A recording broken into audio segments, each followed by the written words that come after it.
Benda ni wajib ada dalam rumah setiap orang. Wi-Fi smoke alarm. Korang tahu tak, kebakaran dekat rumah kita ni bukan saja boleh terjadi disebabkan oleh api dekat dapur kita tu. So guys, Wi-Fi smoke alarm ni mungkin boleh membantu anda untuk nak bagi amaran awal. Dan yang lagi best, dia ada app yang korang boleh dapat notification kalau dia detect smoke. Benda ni simple je, cuma ada satu benda ni je dan dia juga bagi the screw. Alright guys, so dia menggunakan bateri jenis 9V yang macam ni. So kalau korang nak test, korang boleh tekan ni.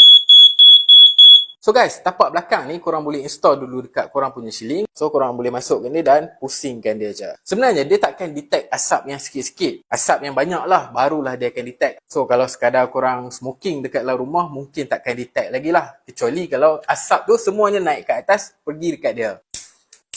So ni asap daripada tisu lah. Okay, nampak tak? Dia langsung tak trigger. Tapi kalau asap yang banyak, dia akan berbunyi macam ni lah.